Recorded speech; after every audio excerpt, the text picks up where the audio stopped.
Radio FM Padang. Kembali lagi bersama saya Nabila. Di pagi yang cerah ini kita ada kedatangan tamu nih yang akan menceritakan salah satu tokoh perempuan hebat dari negeri Minangkabau, yaitu Rahma El Yunisia. Nah, sebelum itu dipersilahkan untuk kakaknya memperkenalkan diri terlebih dahulu. Nah, baik, terima kasih nih Kak. Saya Nisbil Laili, seorang mahasiswa UIN IB Padang.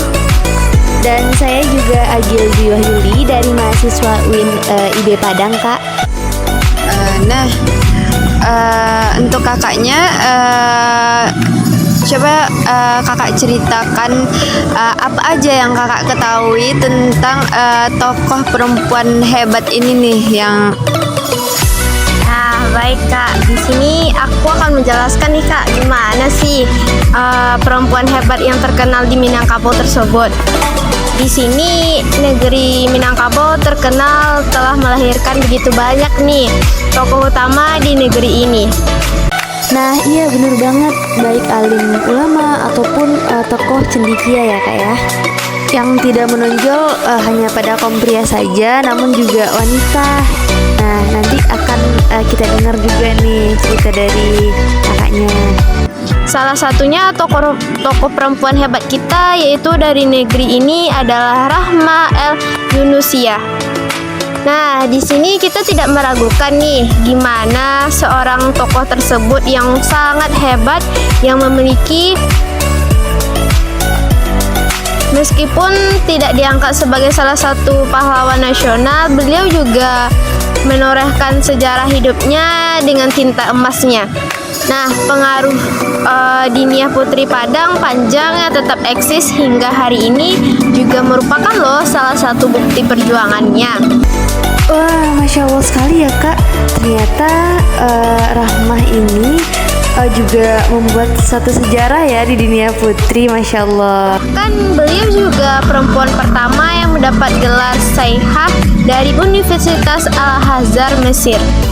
Penugerahan gelar Syaikh yang telah diberikan pada tahun 1957 ini dimaksudkan untuk menghormati para jasa-jasa beliau dalam bidang pendidikan bagi kaum perempuan.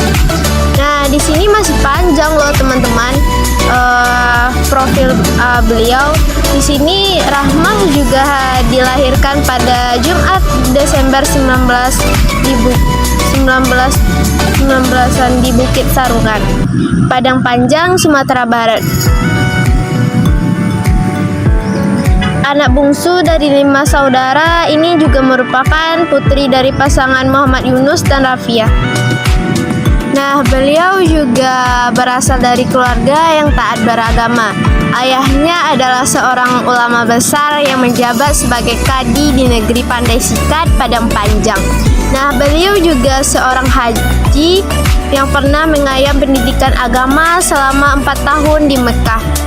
Kakak sulungnya Zainuddin Labai merupakan salah seorang tokoh pembaru sistem pendidikan Islam Diniyah School yang didirikan tahun 1915. Zainuddin Labai menguasai beberapa bahasa asing yaitu Inggris, Arab, dan Belanda.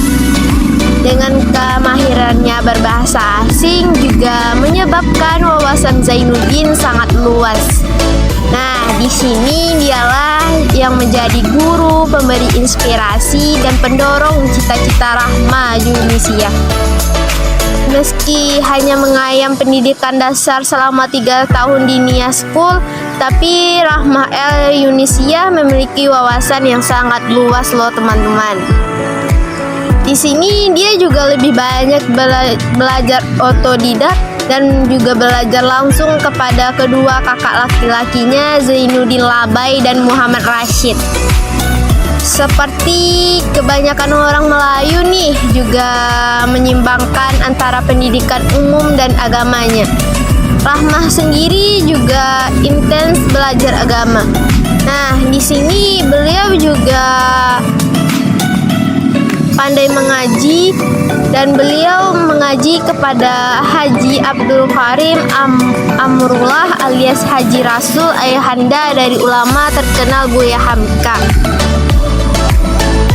Selain mengaji kepada Haji Rasul, Rahmah juga mengaji kepada Tuanku Mudo Abdul Hamid Hakim, Syekh Abdul Latif Rashidi, Syekh Muhammad Jamil Jambek, dan Syekh Daud Rashidi. Nah, di lingkungan tersebut juga lingkungan religius yang cendekia seperti inilah yang telah menumbuhkan kepribadian Rahmah. Rahmah juga sering dikenal sebagai sosok yang cerdas, lincah, menyukai hal-hal baru yang memiliki itikat baja.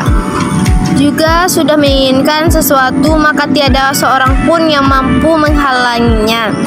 Nah, di sini karena kecerdasan beliau, setelah lulus sekolah dia diminta menjadi guru bagi alma maternya. Di sela-sela tersebut, beliau juga mengikuti kursus kebidanan di RSU Kayu Tanam pada tahun 1931 sampai 1935. Beliau juga belajar ilmu kesehatan dan pertolongan pertama pada kecelakaan. Pada saat itu beliau juga sangat sedikit perempuan yang bersekolah. Paradigma masyarakat Melayu juga memandang perempuan hanya makhluk kelas 2 yang tidak perlu bersekolah tinggi. Nah, percuma saja dong bersekolah jika akhirnya hanya masuk ke dapur. Perempuan masa itu sangat pasif dan belum mampu memberikan kontribusi real bagi kemajuan agama dan bangsanya. Rahmah sangat diperhatiin dengan kondisi ini. Ia berpendapat pendidikan sangat penting bagi kaum perempuannya. Dengan pendidikan, maka kaum perempuan mampu mengangkat harkat dan martabatnya, mampu melahirkan generasi penerus yang berkualitas. Berangkat dari keprihatinan inilah, Rahmah El-Yunusiyah bertekad untuk mendirikan sekolah khusus bagi perempuan. Nah, hebat sekali ya teman-teman. Nah, di sini dia juga dibantu loh oleh kakak sulungnya Zainuddin Labai. Akhirnya Rahmah El-Yunusiyah berhasil mewujudkan mimpinya. Pada tanggal 1 November 1923 berdirilah Madrasah Diniyah Li Al-Banat. Bahu-membahu dengan Zainuddin Labai, Rahmah mengelola sekolah ini. Awalnya beliau juga seorang murid loh. Dari hanya 71 orang yang terdiri dari kaum ibu-ibu muda. Bertempat di Serambi Masjid Pasar Usang, mereka belajar ilmu-ilmu agama dan bahasa Arab. Seiring berjalan waktu, murid Rahmah pun bertambah. Akan tetapi 10 bulan sekolah ini berjalan, Zainuddin Labai dipanggil oleh Allah Subhanahu wa Ta'ala meninggal dalam usia mudanya. Rahmah juga sangat terpukul dengan musibah ini.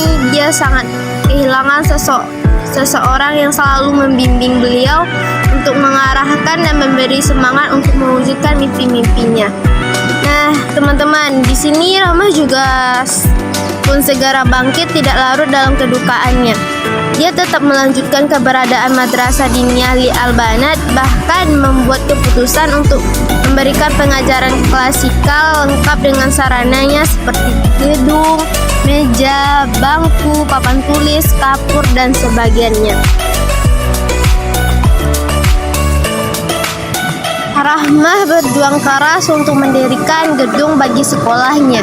Berkat kegigihannya, gedung sekolah itu pun dapat berdiri di atas tanah wakaf dari ibundanya sendiri, Ummu Rafiah. Di atas bangunan sederhana dari bambu berukuran 12 x 7 meter, inilah kegiatan belajar mengajar berlangsung setiap hari. Nah, teman-teman, Rahmah El-Yunusiyah juga selalu berusaha memberikan yang terbaik bagi lembaga pendidikannya. Dia mendirikan gedung yang layak bagi para muridnya, bukan dari bambu. Akhirnya Rahmah memutuskan untuk mengadakan tur penggalangan dana.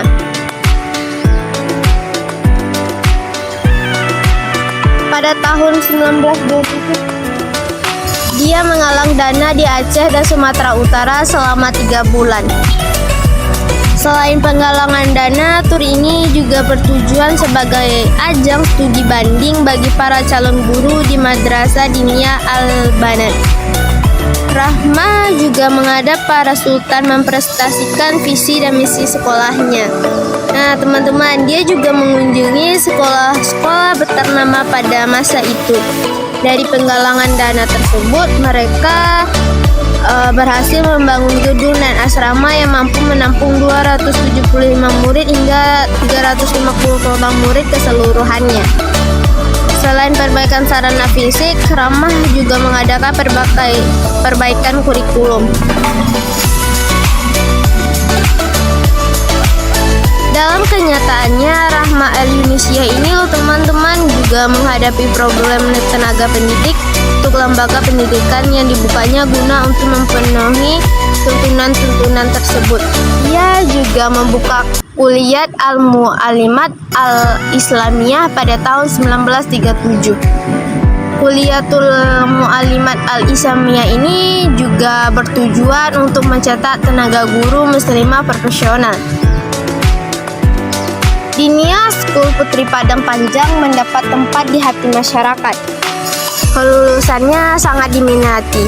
Nah, tidak hanya di Sumatera, Jawa, bahkan hingga masyarakat Malaysia dan Singapura.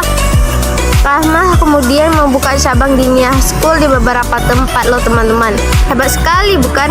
Nah, di sini kemudian di tahun 1950 ia membuka cabang di Jatinegara dan Rawasawi. Rahmah sendiri juga mengelola lembaga pendidikannya. Rahmah memiliki sikap yang independen dan tidak berfiliasi kepada pihak manapun, baik kepada pemerintah maupun partai. Sikap ini terlihat jelas ketika Rahmah menolak subsidi dana pendidikan dari pemerintah kolonial Belanda. Nah, teman-teman, pada masa pendudukan Jepang, Rahmah juga aktif loh di organisasi Guyugun Konhenkai Hanokai. Sewaktu pecah perang Pasifik, Rahmah juga menjadikan Dinia School sebagai rumah sakit darurat. Rahmah Al-Yunusiyah ini juga mewarnai kurikulum Al-Azhar. Atas jasanya tersebut, Rahmah dapat menggelar Syaihah dari Universitas Al-Azhar pada tahun 1957. Beliau wanita pertama yang mendapatkan gelar Syaihah. Prestasi yang beliau dapatkan yaitu membanggakan bagi Rahmah, khususnya bagi bangsa Indonesia umumnya. Nah, teman-teman, Rahmah Al-Yunusiyah ini telah berhasil membuktikan kepada dunia bahwa muslimah Indonesia bukanlah perempuan yang terbelakang. Hebat bukan? Bahwa muslimah taat bisa berkontribusi bagi agama dan bangsanya. Beliau berhasil mewujudkan cita-citanya karena keyakinan yang teguh kepada Allah Subhanahu wa Ta'ala serta tekadnya untuk membaca. Rahmah tutup usia pada tanggal 26 Februari pada tahun 1969. Wah, meskipun beliau telah tiada, tapi semangatnya masih tetap mengalir ya kak ya sampai saat sekarang ini.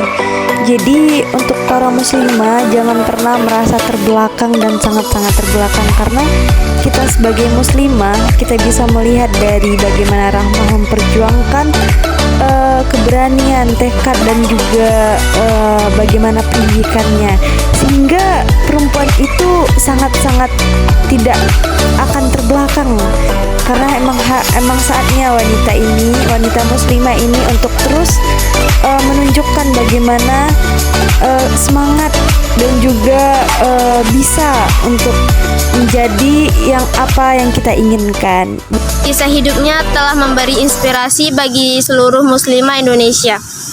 Nah, kita di sini sudah tahu dong bagaimana sosok perempuan hebat kita yang ada di Minang, yaitu Rahmah Al-Yunusiyah sebagai perempuan hebat di dunia bumi Minang ini. Nah, Kak, mungkin di sini saja saya menceritakan bagaimana profil beliau. Saya kembalikan kepada kakaknya. Wah, keren banget ya. Cukup menarik ya biografi dari salah satu tokoh perempuan yang hebat dari negeri Minangkabau ini yang bernama Rahma El Yunus ya.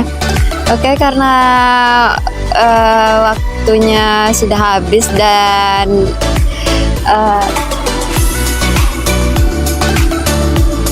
nanti kita akan